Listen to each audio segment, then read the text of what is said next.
Pues adelante, vamos a continuar con estas meditaciones sobre las bienaventuranzas y nos toca la quinta bienaventuranza, que la tenemos en Mateo 5:7.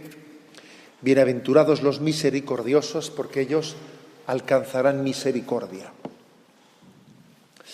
Permitidme un punto de partida. Yo creo que la misericordia es un signo de los tiempos, de la nueva evangelización. Yo estoy convencido. O sea, la misericordia es un signo de los tiempos.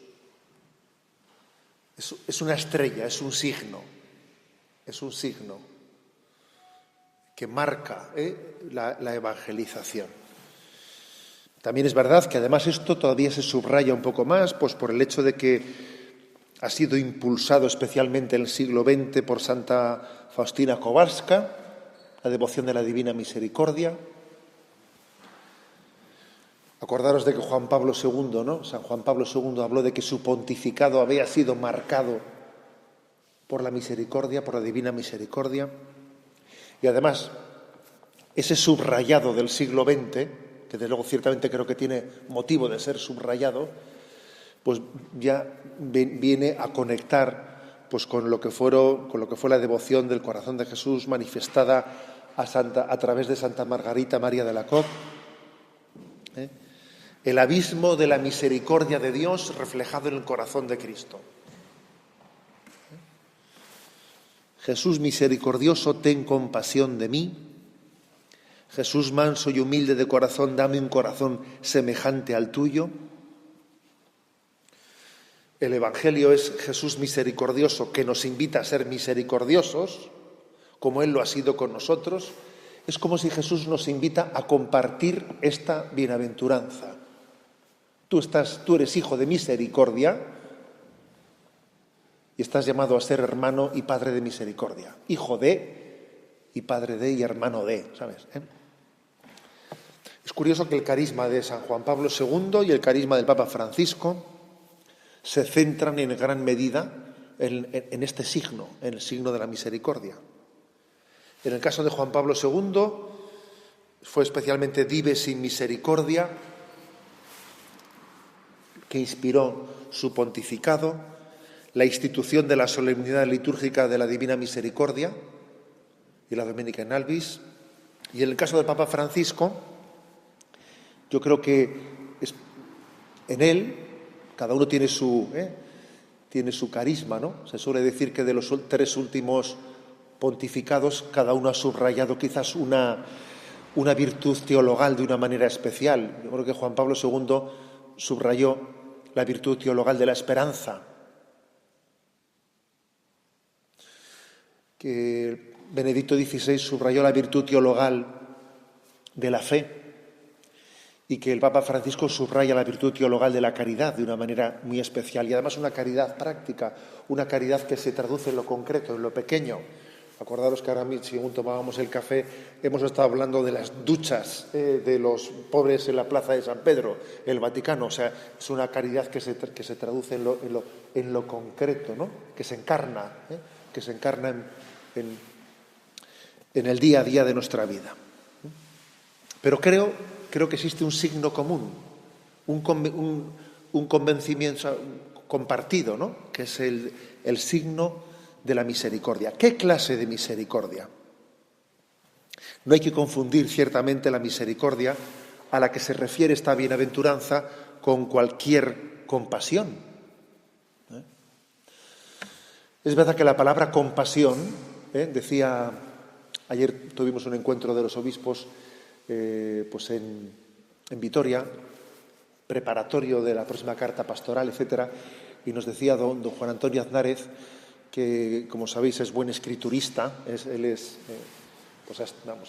Ha estudiado pues el bíblico, Sagrada Escritura, etcétera, y él nos decía que la verdad es que tanto la palabra misericordia como compasión son traducción de la misma palabra griega. O sea, que quizás, aunque nosotros después hacemos matices y distinciones, el término griego al que se refiere la misericordia y la compasión es el mismo. Es el mismo. Pero es verdad que a veces nosotros en la utilización vulgar vulgar de los términos, pues la palabra compasión pues puede llegar a estar deformada, como también está deformada la palabra caridad. Hay personas que la palabra caridad la tienen denostada. Yo no quiero caridad, yo quiero justicia y cosas por el estilo. Es decir, hay que recuperar el término compasión, integrándolo plenamente, haciéndolo sinónimo de misericordia. Y hay que recuperar, plenamente el término de caridad, pues porque no es otra cosa que el amor de Dios. Bien, pero está claro, que esta bienaventuranza nos tiene que llevar a alegrarnos por la conversión de los pecadores, a perdonar a los enemigos, deseándoles el bien, la salvación, que esta misericordia se expresa en el perdón sincero, generoso, magnánimo con los enemigos. Fijaros bien, podríamos llegar a decir, ¿qué es la misericordia? ¿Qué signo vemos nosotros máximo de misericordia? El signo máximo de misericordia vemos a Jesucristo que muere perdonando e intercediendo por sus verdugos. El signo máximo de misericordia son los mártires que mueren perdonando a sus verdugos. Es el signo máximo de misericordia. Hay una diferencia, un matiz entre amor y misericordia. El amor que hay entre el Padre, el Hijo y el Espíritu Santo, la Sagrada Escritura no le llama amor de misericordia. El amor que se tienen entre el Padre y el Hijo, con el Espíritu Santo, ese amor no se le designa como amor de misericordia. Como tampoco el amor de un esposo hacia una esposa en la víspera de su boda tampoco se le llama amor de misericordia. No quiere decir que no tenga que tener misericordia entre los esposos, sí, pero, no se le define así como específicamente. Misericordia es el amor hacia el mísero. Misericordia es amor hacia el mísero. Es el amor hacia quien no se lo merece. Por eso no se habla en la tradición de la Iglesia que la Santísima Trinidad tenga entre las personas divinas un amor de misericordia. No ha sido utilizado de esa manera. Es amor hacia el mísero. De ahí que hay una paradoja, que cuanto menos merecemos el amor, es cuanto más lo solemos necesitar, Por eso es que el amor de misericordia es el amor del pobre, y el pobre necesita pedir, porque el pobre otra cosa no puede hacer, Y existe el amor de misericordia que da al pobre muy por encima de su merecimiento. Un matiz, por lo tanto, entre lo que es amor y lo que es misericordia. Otro matiz entre el amor de misericordia del Padre y del Hijo. El amor del Padre hacia las criaturas es siempre de misericordia. Siempre de misericordia, No nos ama porque seamos buenos, sino que nos ama gratuitamente. Nos ama posibilitándonos que seamos buenos. Y el amor del Hijo tiene un matiz especial, en cuanto que por la encarnación ha compartido la miseria del hombre. De alguna manera, el amor del Hijo nos ama comprendiéndonos de una manera especial, lo cual profundiza más en el concepto de misericordia. Amar compartiendo la condición de la persona amada. Por supuesto que el Padre tiene un amor de misericordia y por supuesto que el Hijo también comparte ese mismo amor de misericordia, pero podríamos decir que en el Hijo el amor de misericordia alcanza la cumbre, porque es un amor que le lleva al propio Padre a compartir con nosotros en Jesucristo nuestra condición, amar al mísero asumiendo nuestra miseria. ¿Cómo vivió Jesús esta bienaventuranza? Bienaventurados los misericordiosos, porque ellos alcanzarán misericordia. En Filipenses capítulo 2 se dice, Tened entre vosotros los mismos sentimientos que Cristo, el cual, a pesar de su condición divina, no hizo alarde de su categoría de Dios. Al contrario, se despojó de su rango y tomó la condición de esclavo, pasando por uno de tantos. Así, actuando como un hombre cualquiera, se rebajó hasta someterse incluso a la muerte, y una muerte de cruz. Por eso Dios lo levantó sobre todo y le concedió el nombre sobre todo nombre, de modo que al nombre de Jesús toda rodilla se doble en el cielo, en la tierra, en el abismo, y toda lengua proclame: Jesucristo es Señor, para gloria de Dios Padre. Pues bien, esta es la presentación que nos hace de Jesús, este himno bautismal que Pablo recoge en esta carta, ¿no?, a los de Filipo. El despojarse de su rango, la kenosis, el vaciarse, es clave para entender cómo vivió Jesús esta bienaventuranza. Solo desde este despojo, hasta llegar a ser uno de tantos, un hombre cualquiera, podemos plantearnos cómo vivió Jesús.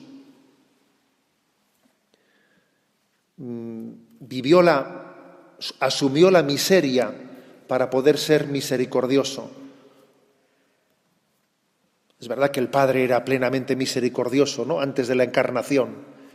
Era infinitamente misericordioso, pero es que Dios también tiene una pedagogía, que no solo es ser, sino hacerse entender. A ver, si la encarnación Dios era infinitamente misericordioso, pero es que una cosa es ser y otra cosa es hacerse entender. Y eso es lo que supone la encarnación, ¿no? Es la pedagogía de Dios. Hacerse cargo de nuestra situación, hacerse cargo de nuestra miseria. Jesús experimenta la miseria humana. Uno de los pasajes clave es el del bautismo en el río Jordán. El bautismo en el río Jordán, la primera aparición en público de Jesús haciendo cola para bautizarse en medio de los pecadores. Jesús que acude a Juan, quien está proclamando en el desierto de Judea: convertíos. Ya él acudían de todas partes, ¿no? Y se bautizaban confesando sus pecados. Y el primer sorprendido de esta iniciativa de Jesús fue el propio Juan. Soy yo el que necesita ser bautizado por ti, y tú vienes a mí. Y responde Jesús: déjame ahora. Conviene que así cumplamos toda justicia. Es curioso, ¿no? Déjame. Conviene que así cumplamos toda justicia. Y entonces le dejó. Es decir, la justicia divina ha comenzado en la que algo que es sorprendente, que es que el juez, ¿os imagináis? Que en un juicio un juez deje su tribuna, y salga y comparta la miseria de aquel que está juzgando. Sería algo inaudito. Sería algo inaudito que un juez se quitase la toga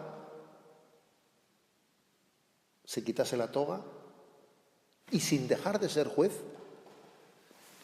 acuda a aquel que está en el banquillo de los acusados y no solo le abrace, sino que esté asumiendo también su propia condición mísera, la esté compartiendo. Sería algo inaudito. Déjame ahora, pues conviene que así cumplamos toda justicia. En la carta a los Hebreos, en el capítulo 2, versículo 17, dice: por eso tuvo que asemejarse en todo a sus hermanos, para ser misericordioso y sumo sacerdote fiel en lo que toca a Dios, en orden a expiar los pecados del pueblo. Pues habiendo sido probado, puede ayudar a los que se ven probados. Una vez más, para hacerse cargo de nuestra debilidad, la asume. Hebreos 4, en el capítulo 4, versículo 15. Pues no tenemos un sumo sacerdote que no pueda compadecerse de nuestras flaquezas, sino probado en todo igual que nosotros, excepto en el pecado. Acerquémonos, por tanto, al trono de gracia, a fin de alcanzar misericordia y hallar gracia para ser socorridos en el tiempo oportuno. No tenemos un sumo sacerdote incapaz de compadecerse de nosotros. Al santón, por decir de alguna manera, ¿no? Al santón, al perfecto, pues nadie se acerca. ¿Me explico? Diciendo, al santón uno no le confía sus cosas, ¿no? No nos acercamos confiadamente a él. Antes bien nos sentimos humillados en su presencia.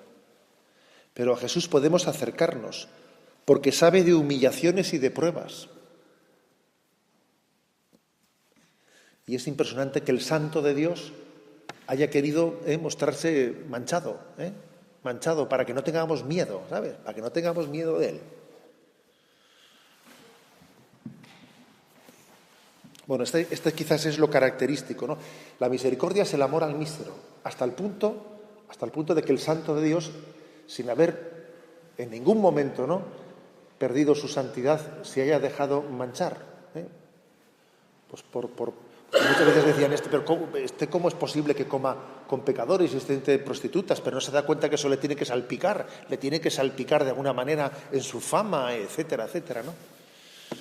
Bien, en la vida de la Iglesia se prolongó el estilo de la encarnación de Jesús. Jesús se rodea de gente necesitada de misericordia y así ha sido en la historia de la Iglesia. Y me remito a los aquí presentes. ¿Me explico? O sea, Jesús se ha rodeado de gente necesitada de misericordia. Mirémonos al espejo los aquí presentes. Es impresionante. No digáis que no tiene gracia que Jesús eligiese como roca firme de la fe a un hombre, Pedro, que le puso de nombre, tú eres Pedro, tú eres piedra, fíjate tú, le refundó llamándole piedra, pero vamos, justamente al que le iba a negar 3 veces. Yo no le conozco. Yo no le conozco. Es impresionante, ¿no?, que Jesús jugase de esa manera tan aparentemente arriesgada, ¿no? Tan arriesgada. Elegir como roca firme a alguien que titubea de esa manera, qué tremendo, ¿no? No sé qué dices, no le conozco, no conozco a ese hombre. Y Pedro se acordó. Antes de que el gallo cante me habrás negado 3 veces. Y saliendo fuera rompió a llorar amargamente. Hay una pedagogía muy clara, ¿no? Incluso Dios tiene una pedagogía sirviéndose de nuestros propios pecados y de nuestra propia debilidad. Eso de que Dios no da puntada sin hilo es especialmente verdad en nuestra vida, ¿no? Hay una pedagogía que quiere que seamos hijos de misericordia para poder ser padres de misericordia. Jesús ha sanado la falsa seguridad de Pedro. Sana su falsa seguridad. Jesús hace de Pedro alguien que únicamente se fía de la misericordia de Dios. Y eso cuesta. Ahí cuesta menuda batalla hay en el corazón de Pedro, de fiarse de sí mismo, de tener que tocar suelo, de tener que experimentar mis contradicciones, de tener que verme desnudo, y Jesús le tiene que llevar, ¿no?, a su desnudez. Hay una batalla muy grande hasta que finalmente consigue que se fíe de la misericordia de Dios. Señor, tú lo sabes todo, tú sabes que te quiero, yo a partir de ahí ya no sé nada. Yo ya no sé nada. Hasta que Pedro no llega a decir eso, pues hay una batalla. ¿Qué batalla hay en ese corazón, ¿no? Pero Jesús está decidido a servirse de esas mimbres para poder proclamar el Evangelio de la misericordia.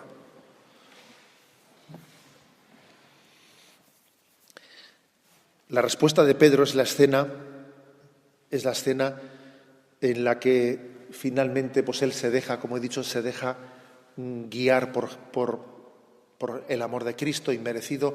Otro te ceñirá, te llevará a donde no quieras, tú ven y sígueme, yo solo sé que vivo de la misericordia de Dios. Y aquí uno entiende ese himno de San Pablo a la caridad en la carta de los Corintios, ¿no? El amor es paciente, servicial, no es jactancioso, no se engríe, pues eso, todo lo que Pedro tuvo que purificar, ¿sabes? no lleva cuentas del mal, no se alegra de la injusticia, se alegra de la verdad, todo lo excusa, todo lo cree, todo lo espera, todo lo soporta. Madre mía, pues es que todo eso que dice San Pablo de la caridad, ha sido una batalla suya con los apóstoles, ¿sabes? Y es una batalla nuestra, pues en nuestra propia vida, entender que tenemos que desposeernos, que en el fondo no, pues insistir en que el amor, en la misericordia de Dios en nosotros, pues nos tiene que llevar a no ser jactanciosos, no engreírnos, no buscar nuestro interés, no llevar cuentas del mal, ser capaz de dejarnos conducir y ser capaz de dejarnos guiar, poner la mejilla las veces que sean necesarias. O sea, todo eso supone un desapropiarnos de nosotros mismos, ¿no? Hay una escuela de la misericordia muy clave, ¿no? Y sin embargo, siendo esto así, ¿no? Y es muy evidente, ¿no?, que hay una pedagogía de Dios para que caigamos en cuenta que somos hijos de la misericordia, para poder ser padres de misericordia. A pesar de que esa es la clave, el centro del Evangelio, hay que reconocer pues que dos cosas. Por una parte, en la historia de la Iglesia, las primeras herejías fueron de tipo rigorista. Eran los montanistas, Tertuliano, la crisis de los lapsis, el pelagianismo. Es curioso. En los primeros siglos de la Iglesia, las herejías fueron especialmente herejías en las que se escandalizaban de la misericordia de Dios. A mí siempre me llamó la atención, especialmente cuando estudiábamos la historia de la Iglesia, la crisis de los lapsis, ¿sabes? Porque claro, es que resulta que en plena persecución de los romanos, pues tú imagínate, nosotros nos hemos acostumbrado a que en la Guerra Civil Española no hubo nadie que apostatase. Eso fue un milagro. Yo no sé cómo pudo ocurrir eso en la persecución religiosa del siglo XX en España. No se conocen testimonios de nadie que apostató para salvar el pellejo. Eso fue increíble, Pero claro, eso no siempre ha sido así. En la persecución religiosa de los romanos había bastante gente que apostataba. Bueno, bastante. Había gente que apostataba. Entre ellos sacerdotes que apostataban para salvar el pellejo. Imaginaros cuando terminaba los tiempos de persecución y volvía de nuevo a permitirse el culto, lo que suponía que allí había muerto gente, había mucha gente que había sido mártir, y aparecía el cura que había apostatado y había salvado el pellejo porque había apostatado. Y ese cura que había apostatado le tocaba allí juntar a una comunidad que había sido mártir. Y yo he apostatado y he salvado al pellejo. Menuda crisis, me explico. Menuda crisis fue aquella. Y Tertuliano y los suyos entendían que ese sacerdote no podía volver a serlo, que ese sacerdote era indigno. A ver cómo este tío va a pretender ahora presidir la Eucaristía. Pero si yo tengo un hermano mártir y a mi madre la mataron y a mí me falta un brazo porque me lo comió un león, no sé, ¿no? Y ahora este tío me va a dar a mí la comunión. Aquello fue una crisis muy gorda en la historia de la Iglesia, que le hizo perderse a Tertuliano y a los montanistas, porque entendían que ese no podía ser sacerdote y que su sacramento no podía ser de salvación. Y la Iglesia decía, no, ese sacerdote, ese apóstata que está ahí, ese que tendrá que hacer penitencia, que tendrá que llorar sus pecados, ese te va a dar a ti la comunión. Ese te va a perdonar los pecados. Porque ese es hijo de misericordia. Y ese es el que yo he elegido para que sea instrumento de misericordia contigo. Menuda lección. O sea, que es que en los primeros siglos de la Iglesia, desde el primer momento nos escandalizamos de la misericordia de Dios. Nos escandalizamos de ella. Y quizás en este momento, la traición a la misericordia es de otro tipo, ¿sabéis? Porque hoy en día, como estamos en un contexto en el que lo que hay es relativismo y lo que, explico, pues no creemos en la verdad moral, Que el cura haya apostatado o no apostatado muchas veces nos importa un rábano, ¿me explico? Entonces, hoy en día quizás la tentación principal no está tanto como en ese rigorismo de los primeros siglos de no aceptar la misericordia, ¿no? O ese riesgo de rigorismo. Hoy en día yo creo que la tentación principal es otra, es pensar, invocar la misericordia para amparar la renuncia al ideal de la santidad. Bueno, pues es decir, Dios es misericordioso, me explico, no hace falta ser santos, o sea, no hace falta que nadie luche por la santidad. Es decir, es como si invocando la misericordia de Dios, no le dijésemos a la mujer pecadora, tampoco yo te condeno, vete y no peques más. Es prostituir la misericordia como si la misericordia amparase que siguiésemos pecando. Es hacer una caricatura de misericordia contrapuesta a la llamada a la santidad. Es hacer una caricatura de misericordia como si dejásemos de creer en la fuerza de la gracia que nos transforma.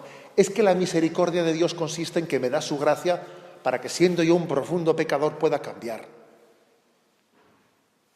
Y quien olvida eso está prostituyendo la misericordia y hace una caricatura de la misericordia. Dejar de creer en la fuerza transformadora de la gracia. Tan prostitución, ¿no?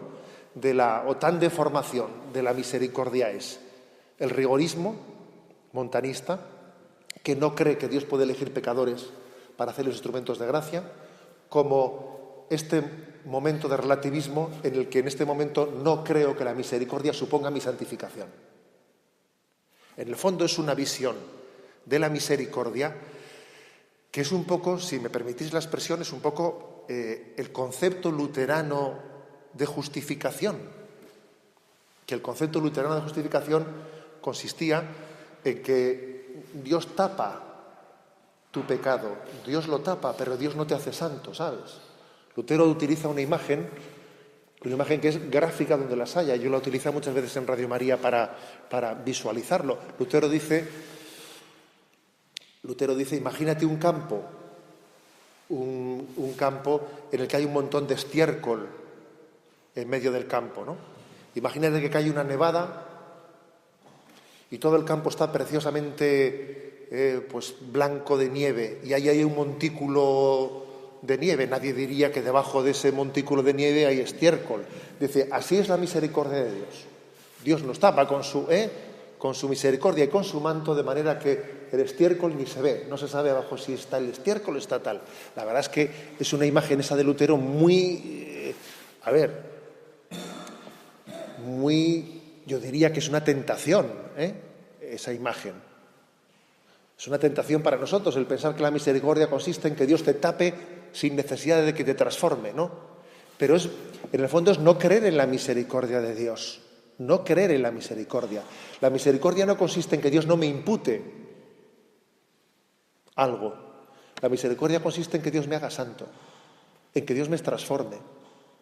Y tenemos poca fe en el amor de Dios si no tenemos fe en que Dios nos pueda hacer santos. Y hace falta mucha más fe para creer en que Dios me va a hacer santo que para creer en que Dios me creó de la nada. Hace falta mucho más fe para lo segundo, pero es una fe verdadera, la segunda. La primera, creer que Dios me creó, es una fe que puede ser fe filosófica, me explico, Pero creer en que Dios me llama a la santidad es otro tema. Por eso hay dos tentaciones claras contra la misericordia, la del montanismo, la del rigorismo y quizás la de nuestros días. Pero ojo, que a veces es curioso que esos dos extremos, que parece que históricamente han estado muy distantes el uno del otro, paradójicamente en la vida real se pueden mezclar. Dicen, no, pero se pueden mezclar si son dos cuestiones absolutamente dispares. No, pero luego llega la vida real. Y en la misma medida en que tenemos un concepto de misericordia que es absolutamente relativista, que quiere decir que no creo en que Dios me pueda hacerme santo, luego somos súper rigoristas con el prójimo, ¿sabes? Es curioso esto, ¿eh? Que estamos mirando la paja en el ojo ajeno con un rigorismo increíble, ¿eh?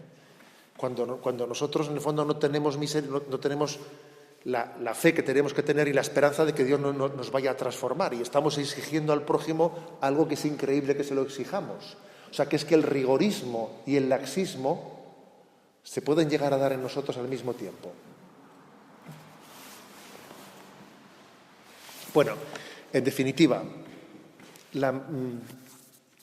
esta bienaventuranza, ¿no? Bienaventurados los misericordiosos, porque ellos alcanzan misericordia. Yo la traduciría de la siguiente manera, ¿no? Dios contaba con nuestra condición pecadora. Es más, nos ha elegido sabiendo perfectamente que esa condición pecadora iba a formar parte de una pedagogía divina para proclamar la misericordia ante el mundo. Mi historia de pecado es el marco elegido por Dios para que yo pueda ser ministro de la misericordia. Porque mi predicación va a ser mucho más auténtica. Me lo voy a creer de verdad, me explico. Me lo voy a creer de verdad. Pero claro, me explico. Es que me lo creo de verdad. No porque me lo han dicho, no, es que yo mismo lo he experimentado, no. Entonces es tan importante, ¿no?, que nuestra predicación esté fundada en la propia experiencia de liberación que Dios ha tenido con nosotros. Yo he sido liberado, ¿no? Y te puedo hablar desde la experiencia de la misericordia y de la compasión que Dios ha tenido conmigo. Y si la ha tenido conmigo, pues igual la ha tenido para que yo te lo pueda decir a ti. Te lo puedo decir porque conmigo ha ocurrido, ¿no? Yo creo que esa es una clave muy evidente. Y esto es así que incluso en la propia encarnación Jesús ha querido ha querido fundar este principio. Claro, él no tiene pecado, es verdad que él no se ha hecho cómplice de la culpa moral, pero sí ha querido asumir todas las consecuencias de ese pecado. Todas las manchas, todos los arañazos de alguien que yo asumo las consecuencias del pecado, ¿no?